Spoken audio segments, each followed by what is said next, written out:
you cannot simply give $50 billion to the airline industry. And of course, this crisis is not their making, but you can't just give them that money to do anything they want.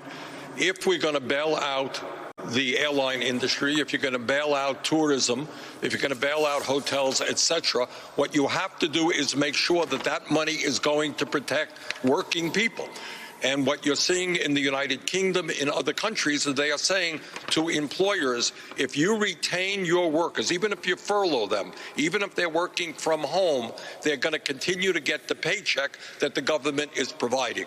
So bottom line is, yes, I do understand that major industries, through no fault of their own, are in trouble.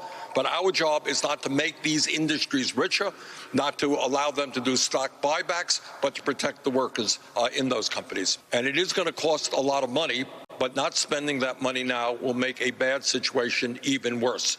Because, as you know, there are some people out there who are talking about, by the end of June, unemployment being 20, 25, 30%.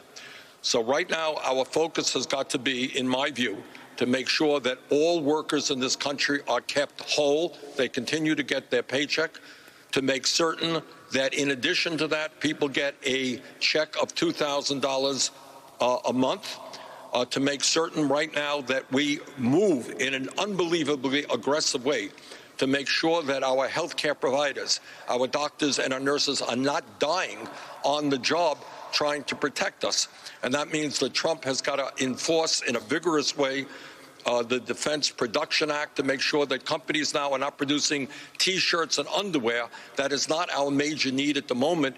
Masks, gowns, gloves are the need. And companies have got to do that. Some are already voluntarily doing it. They need to be compensated well. But they got to transform their production capabilities to deal with the crises that we face right now.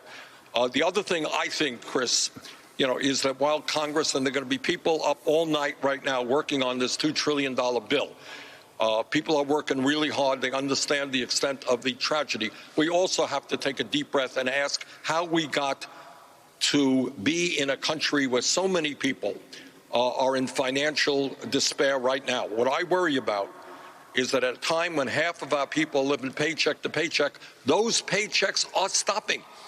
There are people out there watching this program who are saying, I can't feed my kids tomorrow. How did we get there? How do we have a health care system which was so unprepared, among many other things, for this epidemic?